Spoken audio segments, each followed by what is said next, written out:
And it used to be public relations. When people thought about public relations, they thought Tylenol. They thought Union Carbide and Bhopal. They thought Exxon Valdez. And whenever public relations made its way into the mainstream media, it was around one of these crises. Okay? It wasn't the mundane stuff we do in PR day in and day out. Let's start off. What is a crisis? What makes a crisis? I mean, today.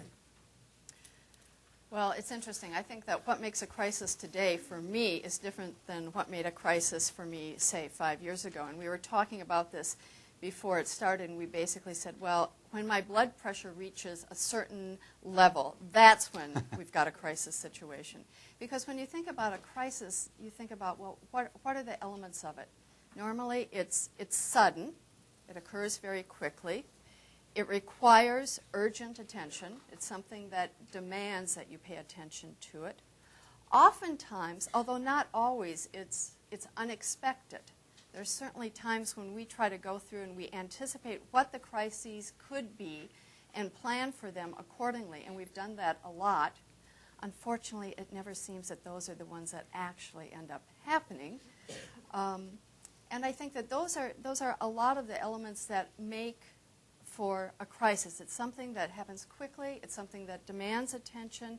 And I would also say it's something that's going to have a negative effect on your corporate reputation.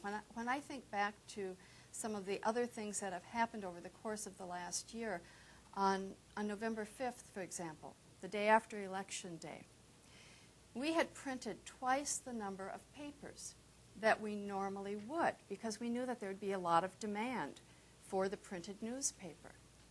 As it turns out, by about 9 o'clock in the morning, we ran out of papers. So in some ways, you could say, well, this is a crisis. I didn't feel that way. We had lines around our building. I ended up doing 3 television interviews and 2 radio interviews. In the audience tonight are some members of my team. Some of them were on Twitter that day giving updates on what was happening in terms of our getting papers to our readers. So in my mind, that wasn't a crisis. It was an event. We dealt with it, but it wasn't something that was going to adversely affect us. On the other hand, I will tell you that about 5 years ago or so, I was sitting at my desk one afternoon, and I got a call from Howie Kurtz, a reporter at the Washington Post, and he said to me, I'm looking at this article that was on the front page of your paper today, and I think actually one of your reporters plagiarized what's in that article. And it was 4 o'clock in the afternoon, and I said, well, Howie, we're getting ready to wrap up the paper for the day. Everyone's going into the page 1 meeting where we discuss what's going to be on the front page the next day. I don't know if I can get back to you tonight. And he said, well, that's all right. See what you can do and get back to me tomorrow if you can't. And at that moment, I didn't know whether or not we had a crisis on our hands. I didn't quite honestly think so because I couldn't imagine one of our reporters plagiarizing, but in fact we did. So sometimes it's hard to even know when you have one on your hands and when you don't. Darcy, Comcast has learned a lot in the last 4 or 5 years. There have been viral videos about Comcast. There have been disgruntled. And I suppose any consumer-facing company, you tend to be prone to that, right? That is true. Although I will say that when I first started out in my career, and particularly in corporate communications, much of how I defined crisis was around a financial crisis. And mostly had to do with if we were buying a company or merging or selling. It just happened to be the perspective that I had, and that's generally what rose to the top of crisis, because the impact of a financial crisis is so drastic on your stock. And then we bought AT&T 5 years ago, and all of a sudden we went from being maybe the 3rd largest cable company in America to being the 1st largest, 24 million customers. The internet, from a consumer standpoint, kicked in. And I would say my definition of a crisis now is very different and is very consumer-oriented. If we have an employee that dies, to electrocution or whatever, that is horrible and it's sad. It is no longer a crisis in my book, whereas maybe 4 years ago that would have been a crisis. Now, if one of our technicians falls asleep, maybe you guys have seen this on YouTube, in a customer's home, and the customer films it and then puts it on YouTube. And Puts music to it. I was just going to say, and puts music to it, and it just takes off. So we have a crisis probably every other day of what I would consider a crisis, where we have to get on the blogs right away. We have to get on the blogs right away and try and manage it, kill it, tell the truth, tell what's accurate and what's not accurate, because there's so much that's not accurate. And we have to be on Twitter and, you know, all sorts of other blogs. And we do that round the clock. And I pretty much don't hire anyone on my team any longer unless they have blogging experience.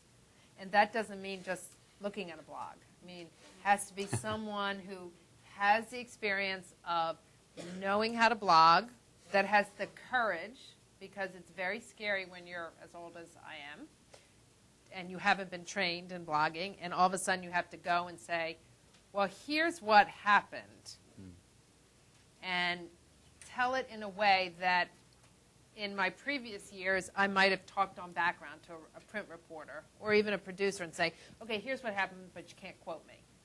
You know, when you're blogging, it's real. I'll tell you, for those, and I know there are a lot of students here, and probably a lot of them are wondering where they're going to end up working, but if you were to look at public relations, I'd say one of the biggest growing areas is the area of being internet savvy, being social media savvy, being fluent in some of the channels through which PR people are now finding themselves working much more frequently. Marcia, you work at an agency, and you would think that working on the corporate side, maybe the crises tend to be more of the same, and working on the agency side, they tend to be much more far afield because you're working with a lot of different industries. That's right. I think in any given day, I was trying to think, in any given day, I can start out with a high-profile divorce. I can start out with an investigation by Andrew Cuomo into a company. I can start out with a CEO who's having an affair, and therefore the board has lost its confidence in him. I can go from a restaurant where someone has gotten food poisoning. I can go from a disgruntled employee who was laid off and said that they were laid off because of age discrimination. And that's just until 10 a.m. So, and it's all the same person. So, you know, the one thing that is a constant, that crises like that happen all the time. I mean, it's happened through the years. I've happened to have worked at Rubenstein for 31 years now, so I certainly have seen the change in the media. Those divorces still happen, but because of the rise of the Internet, there's now all kinds of gossip sites, you know, from Gawker to TMZ to the Smoking Gun, where there is so much more information out there and so much incorrect information out there that whereas a crisis the crisis can come and go more because they're always on to the next thing. Everybody's for the next, you know, big scoop. And on the other hand, though, a crisis can go from one place and then just emanate to different sites all over the place. And when it starts getting farther and farther afield, somewhere along the line, the truth gets lost. And in each case, we have to deal with it in a different way. Right. I want to talk a little bit about that and how the Internet is changing, because some people think that the 24/7 news cycle makes people more fickle and less, and the story disappears. And a lot of PR people say, well, let's just leave it alone and it'll go away. And when do you leave it alone? When don't you leave it alone? We'll explore that in a minute. So, James, talk a little bit about your life and why you like being a crisis manager. Why do I like being a crisis manager? It's a chess game, really. You know, back to your earlier question of how do you define crisis management? Well, as Senior Vice President of Crisis Management, I better have a good answer for that. The way we define it is it's when an event or an occurrence happens that thrusts a company into a fishbowl of scrutiny where the viability or the reputation of the company is threatened.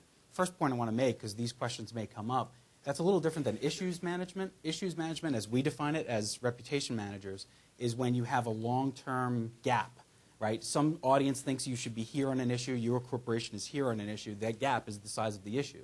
And there's two things you could do to close that gap. You either make some changes or you communicate to build context. For the purpose of this discussion, I think we're going to stay focused on crisis management, which are those events that happen that thrust you into the fishbowl of scrutiny.